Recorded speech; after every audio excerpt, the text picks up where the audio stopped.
mainstream approach within political Islam favors a gradualist approach and to cooperate with those of other ideological views.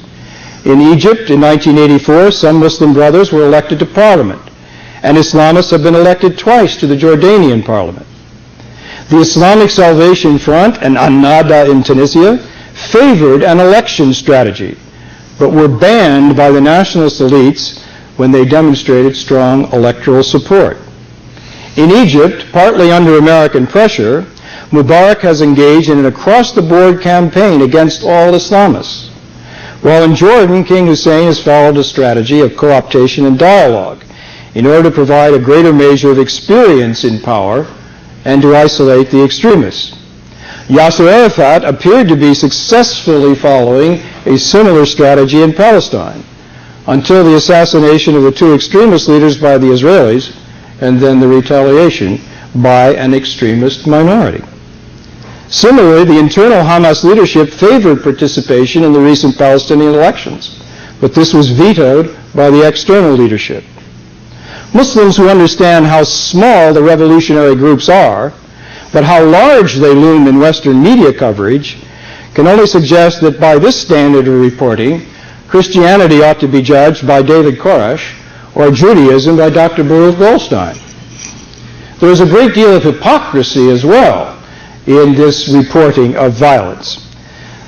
The CIA spent over $7 billion in Afghanistan training the Islamists in guerrilla warfare in order to defeat the Russians.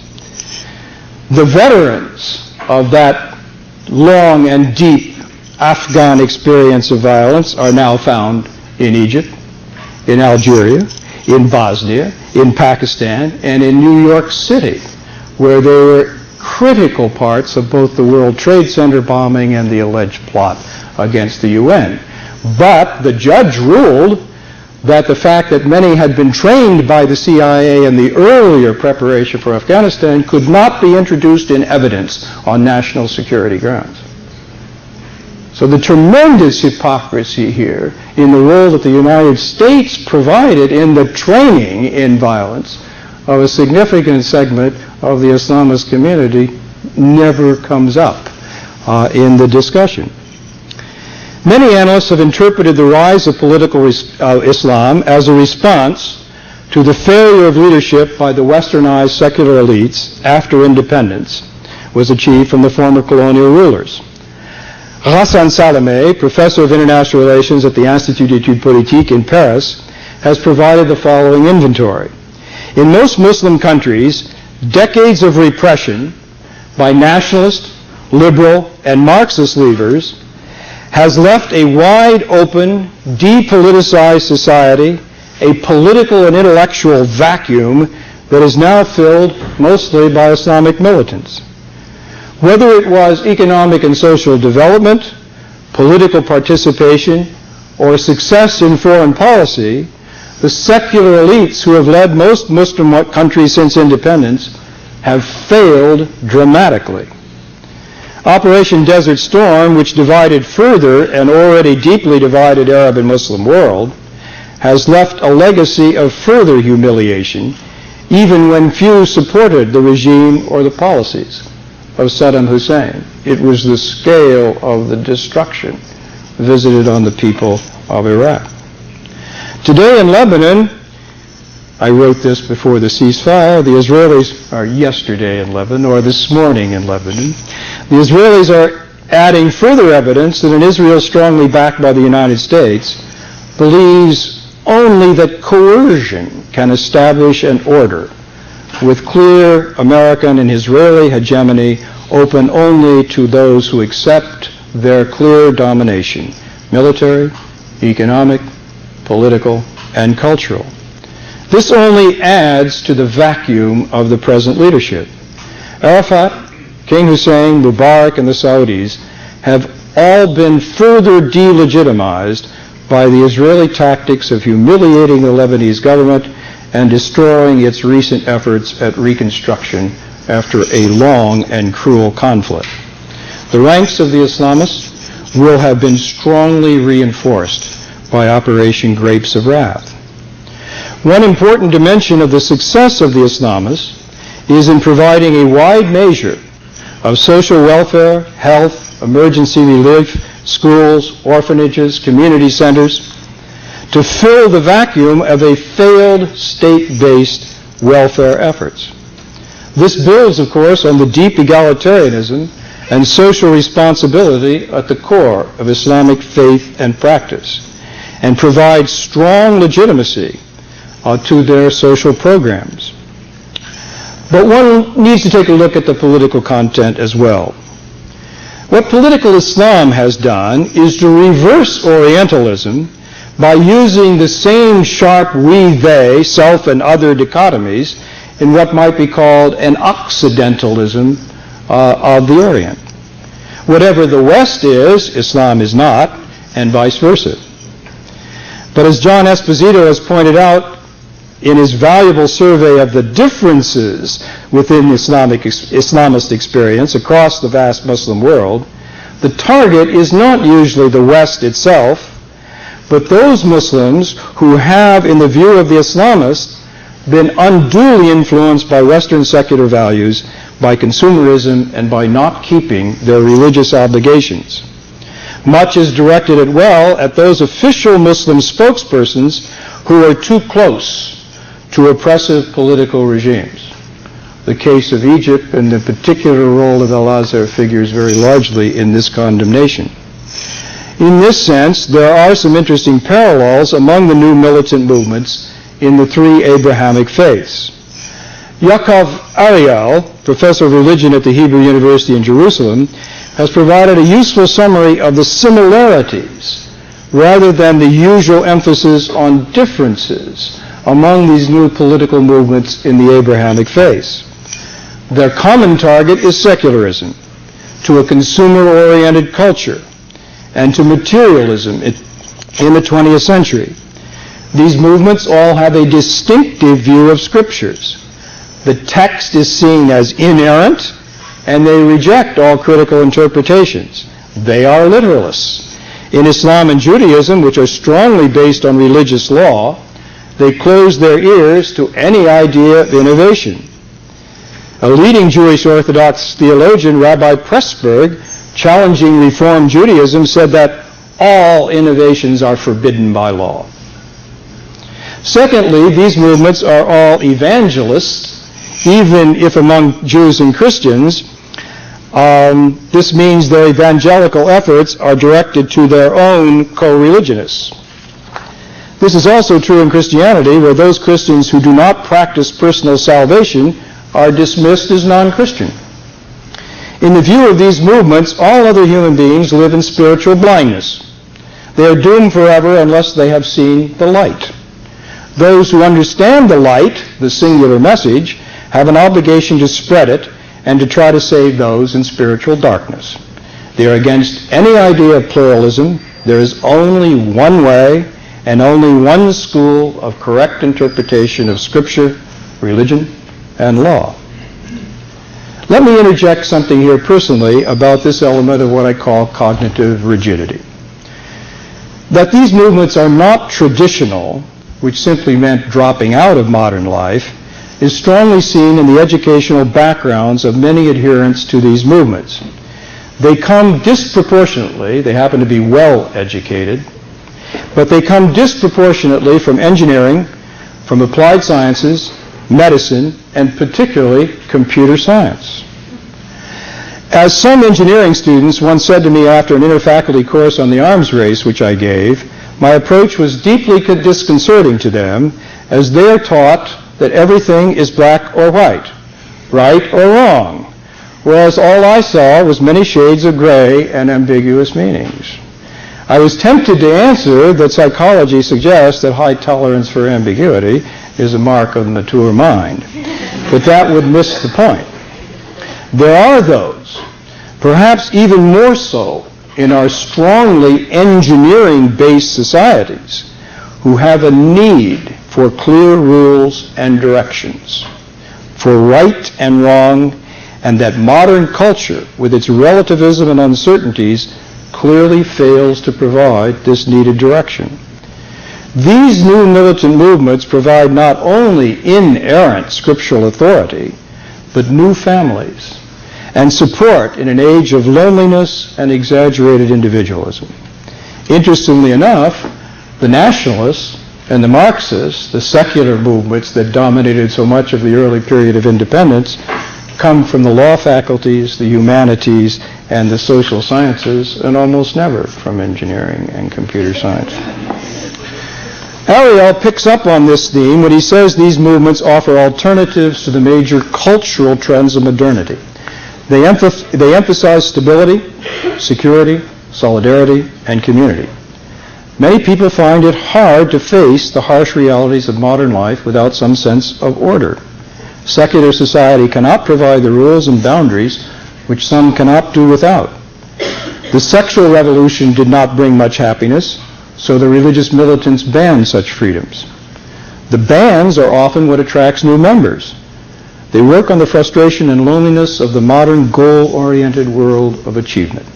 They offer stable and supportive communities. In addition, the new movements, particularly the Christian and Jewish ones, expect the imminent return of God. The marginal people will be brought into the center. The faithful remnant will be compensated for their present deprivations. Their philosophy of history is one of certainty. They know there will be a happy end in history and that they will be rewarded. Their main attraction is offering shelter and home to those under stress in modern life. Now, these psychological, cultural, and sociological insights suggest a need for a longer time perspective on these new millenarian movements. This is not the first time we have gone through periods of intense social change, nor encountered disciplined movements bent on steeling their adherents to survive in such periods of change. The true believer did not just appear in the late 20th century. In this, Western observers need to overcome their amnesia on their own history to recognize some parallels between what is happening today in the Muslim world and the early phases of so-called modernization in the West, which did not begin with human rights, democracy, and the free market as usually represented in the euphoria about Western values, but something very different. Michael Walzer, who has been a long-time participant in the polemics of the American Jewish community against the Arab world, wrote his doctoral dissertation at Harvard on the Puritan Revolution in England in the 17th century, a period of intense violence and civil war. And he provided what he called a framework for understanding radical politics. He called it the Revolution of the Saints. The early modern period in Europe was a time of intense social change, characterized by rural depopulation caused by rapid population growth and dislocation from the old rural society. Rapid urbanization, which brought in new men who could not be absorbed in existing civil institutions. A religious vacuum left by the slow decay and collapse of the old established church, and the breakdown of traditional social organizations. Nepotism and corruption were widespread, and the Puritan religious militants, driven by a calling from God, a dawah, brought a tight political organization, discipline and commitment to the overthrow of the corrupt establishment, even to the beheading of the king. In his interpretation, Walzer sees the Puritans as agents of modernization, a tight, disciplined religious group who provided leadership in a period of transition. As he put it, the saints attempted to fasten upon the necks of all mankind the yoke of a new political discipline, impersonal and ideological. And he concluded the Puritan concern with discipline and order, however, is not unique in history. Over and over again, since the days of the saints, bands of political radicals have sought anxiously, energetically, systematically to transform themselves and their world.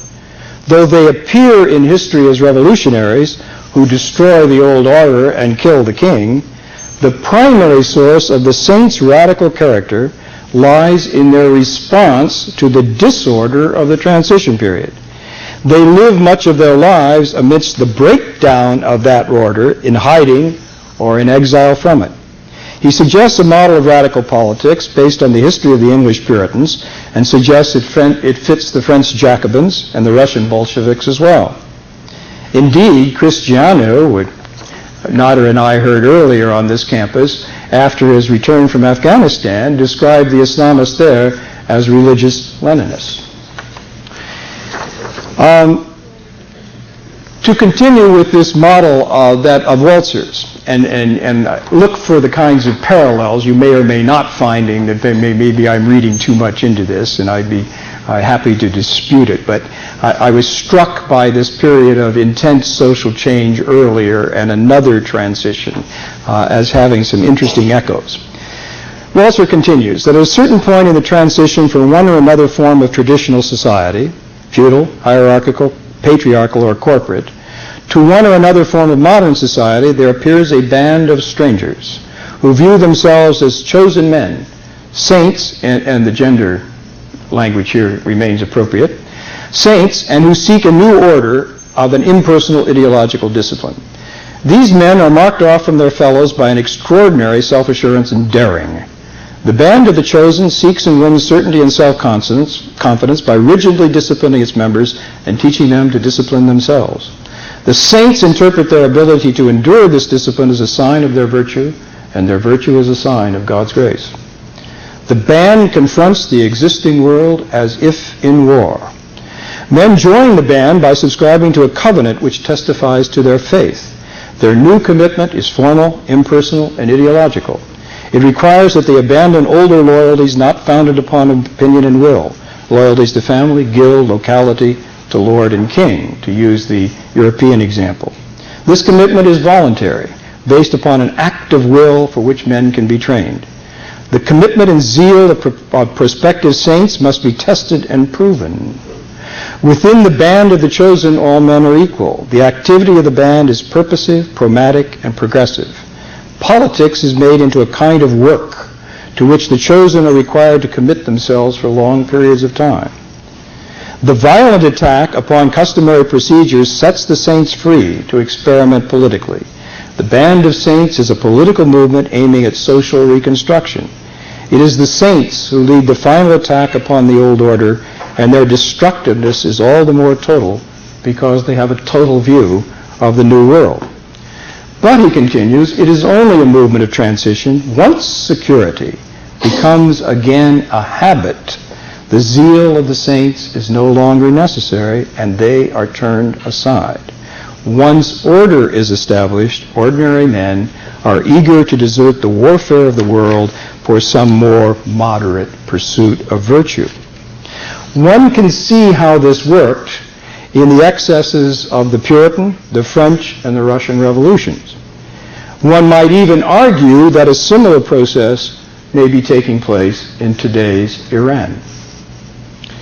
To the extent this model is valid for the present period in the enormous social dislocation in the Muslim world, then the actual content of the doctrine has less to say than the setting and the need for a disciplined transitional force of saints.